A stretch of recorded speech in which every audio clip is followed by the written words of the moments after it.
Radhe Radhe guys. Phulera दोस्त 2025 कब है? इस बार फुलेरा दोस्त 2025 1 मार्च शनिवार को मनाई जाएगी।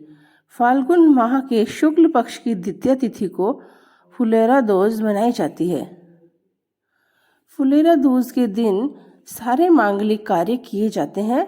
इस साल फुलेरा दोज 1 मार्च 2025 शनिवार को मनाया जाएगी। फुलेरा दूज तिथि प्रारंभ होगी 1 मार्च से 3:16 से और तिथि की समाप्ति 2 मार्च 2024 को 12:09 पर। त्रिपुष्कर योग मुहूर्त सुबह 8:48 से सुबह 11:22 तक रहेगा। फुलेरा दूज के दिन शादी विवाह के लिए अबूझ मुहूर्त होता है। फुलेरा दूज पर सभी मांगलिक कार्य किए जाते हैं। इस दिन हमें कोई मुहूर्त वगैरह निकलवाने की ज़रूरत नहीं होती है। हम कोई भी मांगलिक या शुभ कार्य कर सकते हैं। यह एक अबूझ मुहूर्त होता है। अबूझ का अर्थ होता है किसी से बिना पूछे। हमें किसी पंडित वगैरह के पास जाने की कोई ज़रूरत नहीं होती है इस दिन कोई भी कार्य करने के लिए। यह जो फुलेरा दूज का त्योहार होता है यह भगवान श्री कृष्ण को समर्पित होता है। इस दिन भगवान श्री कृष्ण के साथ फूलों की होली खेली जाती है।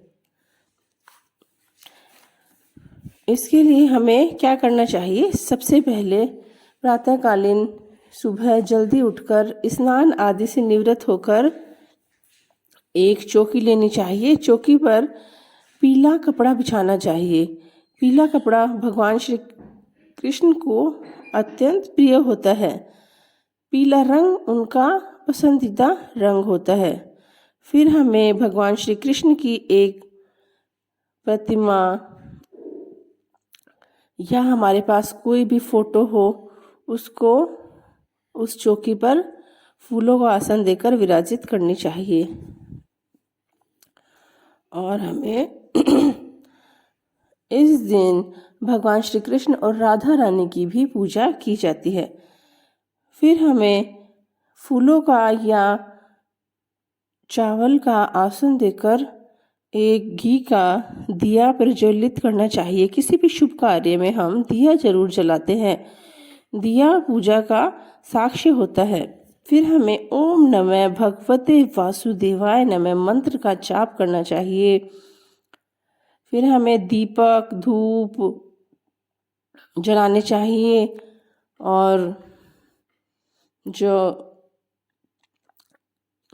अगर हमारे घर में लड्डू गोपाल जी हैं तो हमें इस दिन लड्डू गोपाल जी को भी दूध से स्नान कराना चाहिए, पंचामृत से स्नान कराना चाहिए। और जो इत्र होता है इत्र की भी भगवान को हमें मालिश करनी चाहिए, क्योंकि इत्र सुगंध का प्रतीक होता है और भगवान श्री कृष्ण को सुगंध बहुत ही अच्छी लगती है। और लड्डू गोपाल जी को नए वस्त्र पहनाने चाहिए। फिर उनकी चंदन से तिलक करना चाहिए। और अगर इस दिन थोड़ी ठंड हो तो हमें भगवान को ऊनी वस्त्र पहनाने चाहिए। फिर हमें भगवान को विराजित करके उनको गुलाल लगाना चाहिए। और फूल होते हैं उनको तोड़कर उनकी पंखुड़ियाँ इकट्ठी कर कर हमें भगवानों के ऊपर फूलों की वर्षा करनी चाहिए। और अगर हम भगवान श्री कृष्ण की प्रतिमा या फोटो की पूजा कर रहे हैं तब हमें उनके ऊपर फूलों से जल के पंचामृत के छींटे देने चाहिए।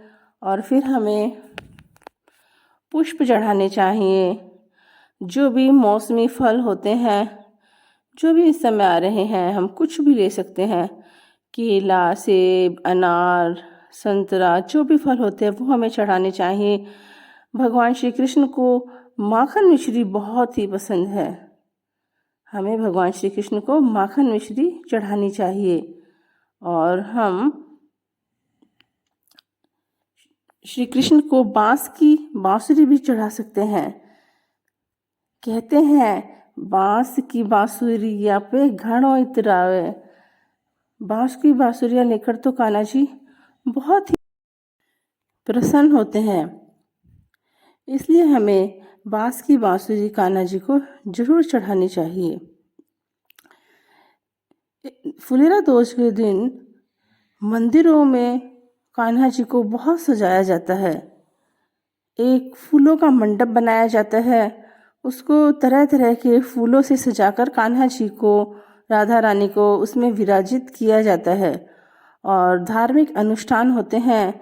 भगवान श्री कृष्ण की आराधना की जाती है, उनके मंत्रों का जाप किया जाता है और मंदिरों को भी बहुत अच्छे से सजाया जाता है, रोशनी लगाई जाती है और फूलों से सजाया जाता है और बहुत भक्ति भावना का माहौल होता है। इस दिन हमें मंदिर जाकर पूजा पाठ करनी चाहिए। कहते हैं ब्रज में तो इस दिन बहुत ही अच्छा माहौल होता है, भव्य सजावट की जाती है। ब्रजवासी इस दिन फूलों से खूब होली खेलते हैं और पूरे दिन भगवान कृष्ण की पूजा पाठ में मगन रहते हैं। इस दिन हमें भगवान श्री कृष्ण की पूजा करने से भगवान श्री कृष्ण हमारी सभी मनोकामनाएं पूर्ण करते हैं। हमें पूजा करने के पश्चात भगवान श्री कृष्ण की विधि विधान से कपूर घी का दीपक लेकर आरती करनी चाहिए और भगवान श्री कृष्ण से पूजा में कोई कमी रही हो तो क्षमा याचना करनी चाहिए।